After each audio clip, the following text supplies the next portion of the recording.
tungkol sa the Lord's table or yung Lord's Supper or yung huling kainan. Very interesting kasi kanina pagpasok ko pa lang, sabi ni Pastor Arman, tumataas na cholesterol natin. Nasobrahan sa pagkain. Oo. Oo, kaya diet tayo. Ano? Sabi niya, ako OMAD. Ano ba OMAD? 1 meal a day. Ako TMAD. 2 meals a day. Okay. Minsan itong gift of food, pag nasobrahan din pala, nagkakos ng mataas na cholesterol, mataas na sugar, mataas na uric, mataas na kung ano-anong mataas. Okay. Hindi mataas yung bilang ng pera, kundi okay. Savings ng cholesterol. But we will be talking about food, yung huling kainan na sinelebrate ng mga disciples. Pero titingnan natin ito after the resurrection ni Jesus Christ. On the road to Emmaus, may dalawang disciples na malungkot. At sumabay si Jesus Christ na nakipaglakbay sa kanila. Nagpakita si Jesus sa kanila. Kaso hindi nila na-recognize na si Jesus Christ yun. Habang sila naglalakbay at nagkukwentuhan, sabi ng dalawa kay Jesus Christ, ikaw lang ba yung hindi nakakaalam sa mga pangyayari itong mga nagdaang araw? Alam ng marami, bakit hindi mo alam? Kunwari lang si Jesus Christ. Kwentuhan sila at pinaliwanag niya mula sa Old Testament na ang mga yon matutupad ng Mesyas. Pero hindi pa nila nare-recognize yung Mesyas na yon ay si Jesus Christ. So habang sila ay papasok na sa kanilang village, sabi ni Jesus Christ, kunwari si Jesus Christ, dediretso pa. Pero mabait yung dalawang disciples, in-invite nila si Jesus Christ. Pag-invite kay Jesus Christ, sabi dito muna, matulog ka muna sa amin, kumain muna tayo doon. So they were very hospitable. Sumama si Jesus Christ. Nung sila ay kakain na, sa next na slide, nang si Jesus ay kumuha ng tinapay, nagpasalamat, pinagpuputol-putol at ipinamahagi. Doon nabuksan ang mga mata ng dalawang alagad sa daan patungong Emmaus upang makilala ang Panginoong muling nabuhay. Ito po yung senaryo na nung sila ay kakain, nagpasalamat si Jesus Christ, pinagputol-putol, ipinamahagi, then nabuksan yung mga mata ng dalawang disciples at nakilala nila si Jesus Christ. So tingnan po natin yung senaryong ito. Minsan ang tawag natin sa Lord's Supper ay Holy Eucharist. Galing yan sa word na Eucharistesas or Eucharistia, nang ibig sabihin thanksgiving, nagpapasalamat. So, itong ginawa ni Jesus Christ na nagpasalamat siya, yun yung ating tinatawag ngayon na Holy Eucharist, Holy Thanksgiving. Minsan tawag natin the Lord's Table or Holy Communion, Lord's Supper. Yun yung mga tawag natin dito. Ito yung tanong natin sa message this morning. Ano ang nangyayari kapag tayo'y lumalapit sa hapag ni Kristo? To the Lord's table. Ngayon, magkakaroon tayo ng Lord's Supper. Hapag ni Jesus. Ano ang nangyayari? Una, basahin natin ng sabay-sabay.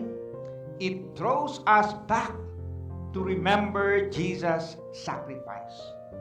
So, pag nagkakaroon tayo ng ganitong celebration, yung isip natin bumabalik doon sa sakripisyo ni Jesus Christ. Doon sa krus ng Kalbaryo. Yun yung nangyayari, mga kapatid. So every time magkakaroon tayo ng Lord's Supper, we are remembering yung sacrifice ni Jesus Christ. Tingnan po natin yung passage sa nangyari. Basahin natin ng sabay-sabay. When Jesus was at the table with them, He took bread, blessed and broke it, and gave it to them. Then their eyes were opened, and they recognized Him. Yan po sa Lucas 24:30 hanggang 31. In-underlinean ko dyan yung table. Jesus was at the table. Kaya itong hapag ng Panginoong Kristo. Table of the Lord. Jesus' table. And then, He took bread and blessed. Yung nagamit na word dito ay blessed yung translation. Sa ibang translations, gave thanks. Yun yung Eucharistia. Yun yung thanksgiving. When you bless or when you give thanks. So, dito, may translation na gave thanks, may translation na blessed, and broke it. So, nung sila ay kakain, nabuksan ang isip ng mga disciples na dalawa. At the beginning, nung namit nila si Jesus Christ, hindi nila nakilala. Pero very interesting, nung sila na ay kakain, at si Jesus Christ yung nanguna, giving thanks, breaking, pinamahagi, and their eyes were open. Nabuksan ang kanilang paningin. At nakilala nila si Jesus Christ. Paano nila nakilala? Nung si Jesus kinuha yung tinapay, break it, bless it, break it, and distributed. Yung inamit natin kanina, ito po yung prayer natin. Light of the world, you step down into darkness. Open my eyes, let me see beauty that made this heart adore you. And then, I'll never know how much it cost to see my sin upon that cross. So, napakagandang message yung awit natin na humihingi tayo na ang Panginoon mismo yung magbukas ng ating mata, spiritual na mata, para makita natin si Jesus Christ na katulad ng mga disciples na nabuksan ang kanilang spiritual na paningin at nakilala nila si Jesus Christ. At kasama dito yung I'll never know how much it cost to see my sin upon that cross. Yung cost ng aking kasalanan, ng iyong kasalanan, kamatayan ni Kristo. Ganon kahalaga yung pagmamahal ng Diyos sa akin at sa iyo. Na kaya niyang magsakripisyo sa cross para mapatawad yung ating mga kasalanan. Tingnan po natin yung Luke 22 verse 19. Magkahalintulad po yung after the resurrection, breaking of bread, and before the resurrection. Sa Luke 22, before the resurrection, He took bread, and when He had given thanks, He broke and gave it to them, saying, "This is my body, which is given for you. Do this in memory of me." Ang invitation actually ni Jesus Christ, every time na magkakaroon tayo ng Lord's Supper, is to remember Him. Parang sinasabi niya, huwag ninyo akong kalimutan. Huwag ninyong kalimutan yung ginawa ko sa krus ng Kalbaryo. This is my body which is given for you. Do this in remembrance of me. Kaya ang inaalala natin mga kapatid, tuwing tayo ay mag-Lord's Supper, ay yung sakripisyo, yung pagmamahal ni Jesus Christ. Can you say amen to that? So yun po yun. Gustong sa dalawang disciples na yon, gustong i-invite ni Jesus Christ ang dalawang ito na bumalik sa ginawa ni Jesus Christ. Ang isip nila, alalahanin yung ginawa ni Jesus Christ on the cross. Now, sa Heidelberg Catechism, question and answer 75, ito po yung paliwanag ng ating Lord's Supper. Christ has commanded me and all believers to eat of this broken bread and drink of this cup in remembrance of Him. With this command, He gave these promises. First, as surely as I see with my eyes the bread of the Lord broken for me, and the cup given to me, so surely was His body offered for me, and His blood shed for me on the cross. In simple words, every time na makita ko ang mga elements na ito, with my own eyes, surely, ang katawan ni Kristo offered for me and His blood shed for me. Very interesting kasi yung application nito naging very personal na para sa akin at para sa iyo. Ibig sabihin, ang kamatayan ni Jesus Christ, ang sakripisyo ni Jesus Christ ay very personal para sa akin at para sa iyo. Can you say amen to that? Yung si Jesus Christ, self-sacrifice para sa akin, para sa iyo. Yung baga, para sa iba ang kanyang ginawa. Para sa iba. Now, may isang Korean na missionary nung nag-mission siya sa Pilipinas, na-observe niya, pag nagse-celebrate ang mga Pilipino, bakit kaya mga Pilipino masaya? Pag nagse-celebrate ng Lord's Supper, masaya sila. Sabi niya sa Korea, pag Lord's Supper, talagang umiiyak sila. Yung bang very solemn at umiiyak. Kasi sila, inaalala nila yung kamatayan ni Jesus Christ.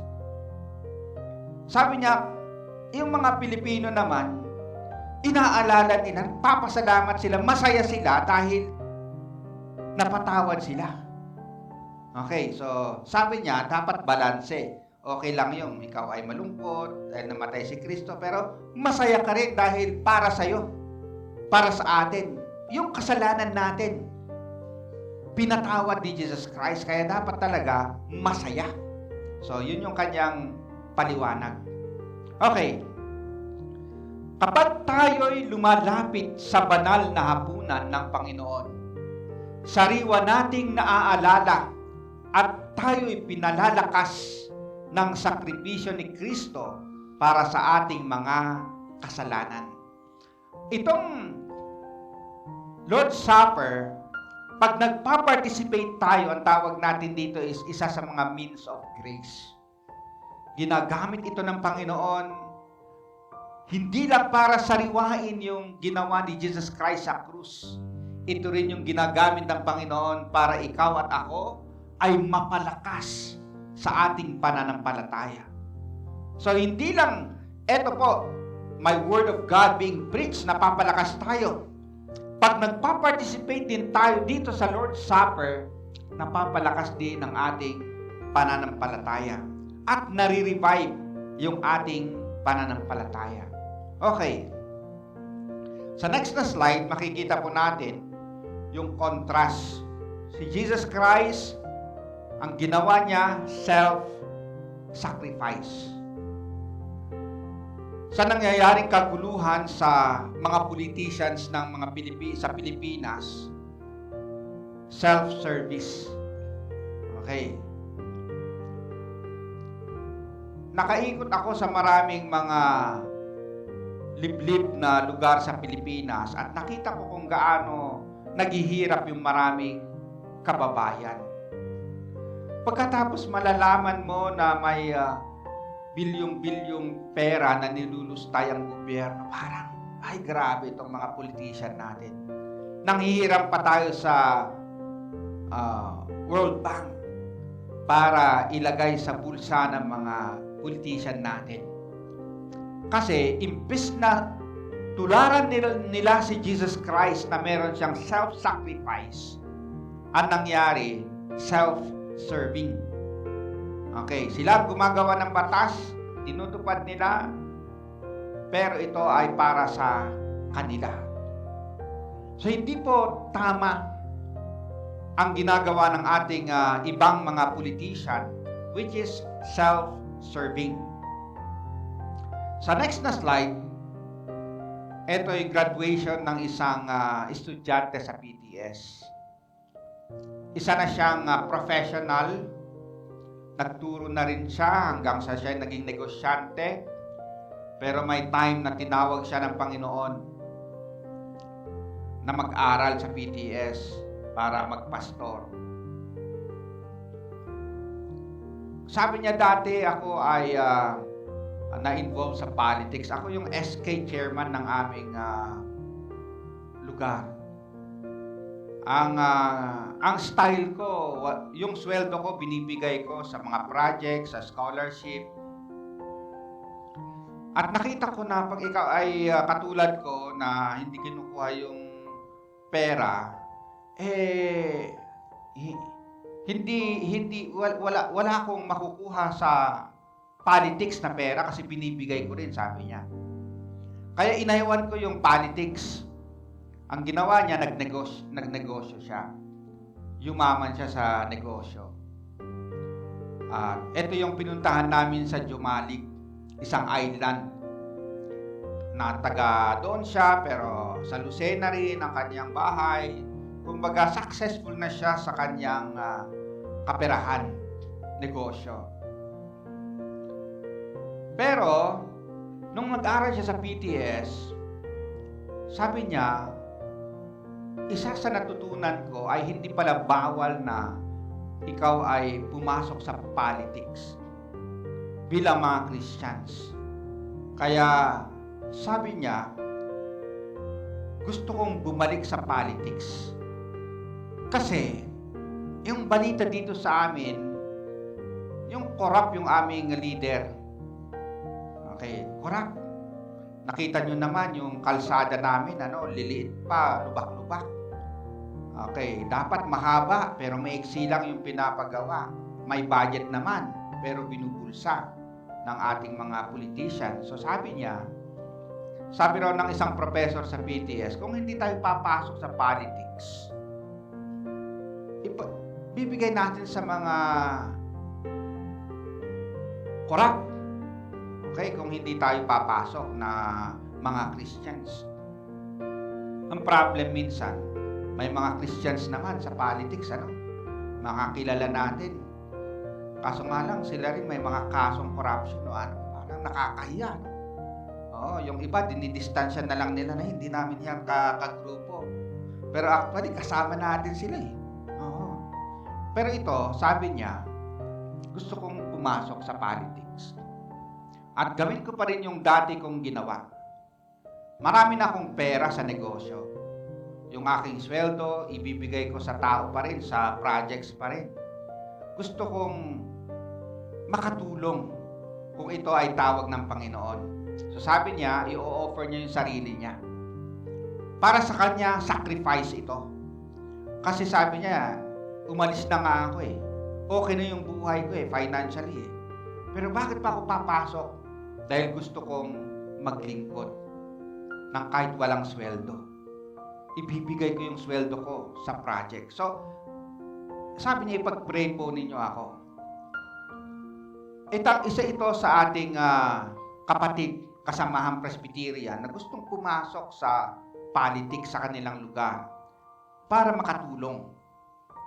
Nawa, ang model niya ay si Jesus Christ na merong self-sacrifice. Hindi yung self-serving. Napapasok ka para mangurap ka. Ngayon,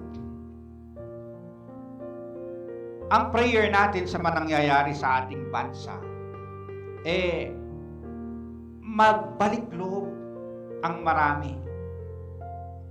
Mabuksan yung kanilang spiritual na paningin para makita nila, ma-recognize nila si Jesus Christ na siya mismo self-sacrifice ang ginawa niya, hindi self-serving.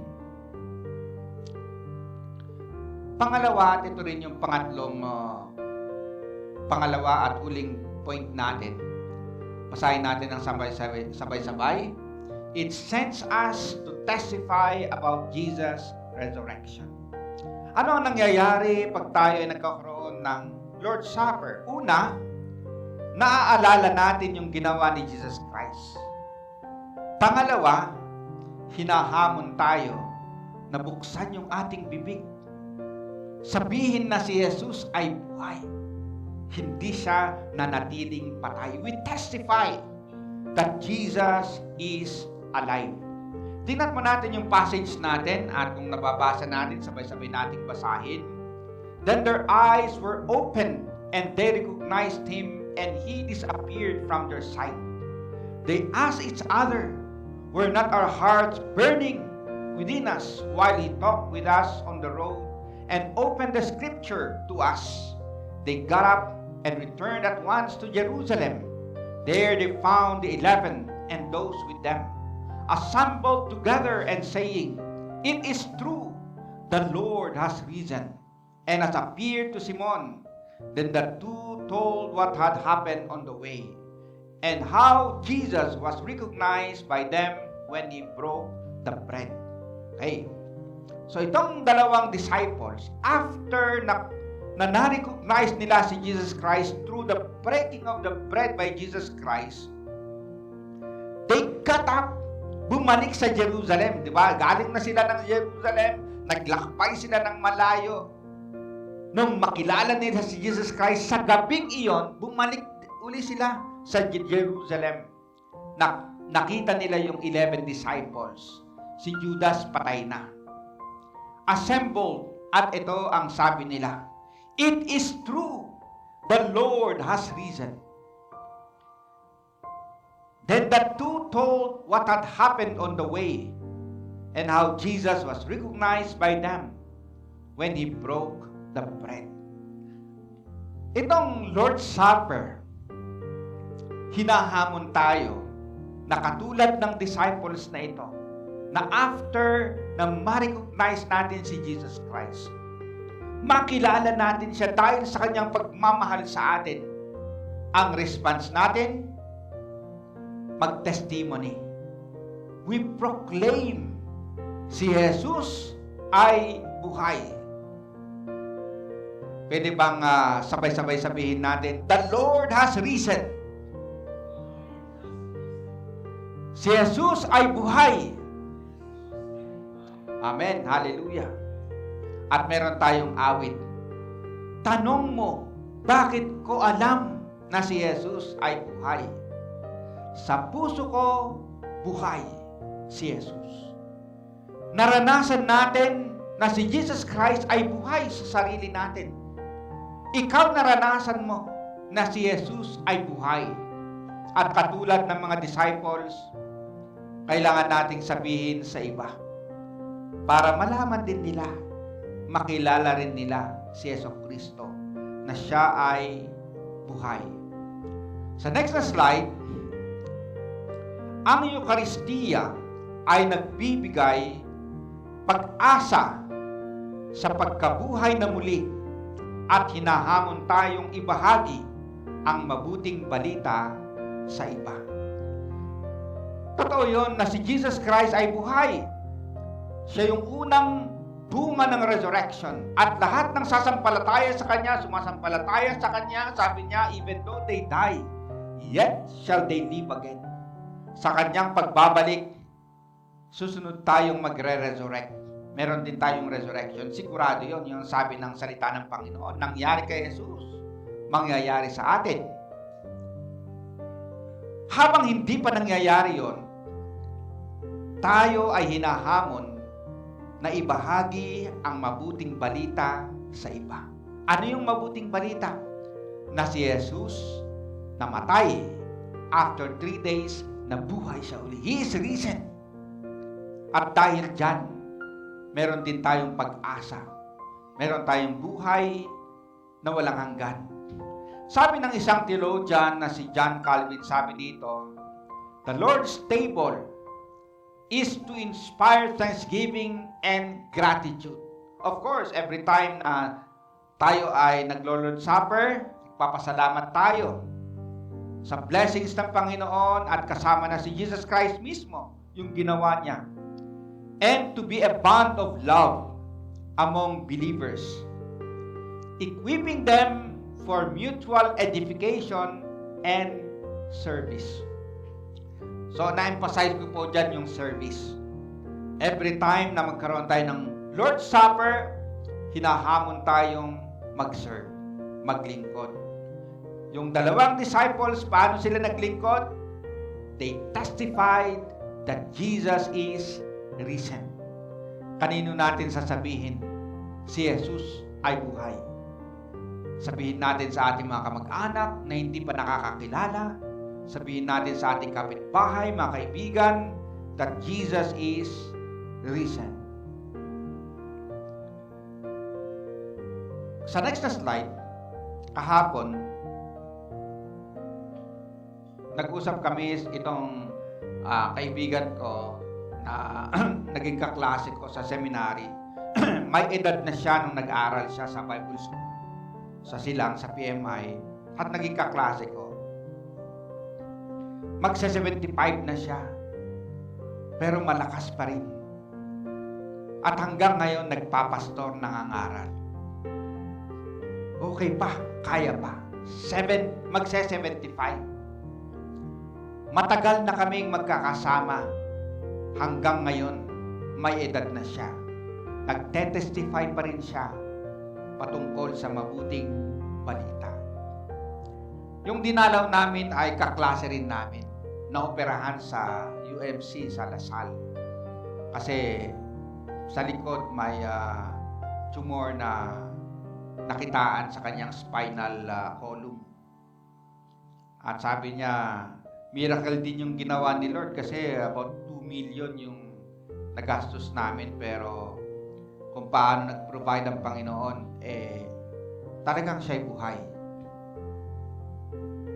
At ngayon nagre-recover siya. Ang problem, yung church nila sa 2nd floor. Dito siya sa 1st floor nakatira. Pagkatapos, sabi niya, actually, hirap ako pang lumakad. Pwede akong lumakad papuntang CR. Sabi ng kasama ko, sino nagpipreach pag Sunday? Dati may nagpipreach, pero ngayon na kaya ko na, inaalalayan ako ng mga kabataan umakyat sa hagdan. At pagdating doon, meron akong walker na ginagamit para makapunta sa pulpito. Sa kanyang sitwasyon, nagpapatuloy pa rin siyang mangangaral. I-testify na si Jesus ay buhay sa kanyang experience. Totoo na itong mensahe na si Jesus ay buhay, pwede nating maranasan sa ating buhay sa ngayon. So, sa dalawang ito na aking mga kaklase, ako'y nabe-blessed. Yung isa, may edad na. Tumatayo pa rin na nangangaral. Nagte-testify na si Jesus ay buhay. Yung isa naman, may sakit. Recovering. Naoperahan sa kanyang spinal column. Pero, tumatayo pa rin para ibahagi ang mabuting balita. Anumang kalagayan natin, hindi ito makakapigil para i-testify natin ang mabuting balita na si Jesus ay buhay. Can you say amen to that? Tayo, malakas pa. Si Mami Litz, malakas pa. Si Mami Pines, ganun din, malakas pa. Hallelujah. Binibigyan pa rin tayo ng kalakasan to testify sa ating buhay, sa iba na buhay ang ating Panginoong Hesukristo. Sa next na slide, as we come to the Lord's table, we remember Jesus' sacrifice. Then we go and proclaim that He is risen. Actually, itong Lord's Supper itself ay proclamation of the gospel. Every time na makita natin ang tinapay at itong cup of the Lord, proclamation of the gospel na to. Kasi pinapaalala sa atin yung ginawa ni Jesus Christ, the summary of the gospel. Pero pinapalakas din tayo para paglabas natin, tuloy-tuloy yung proclamation natin.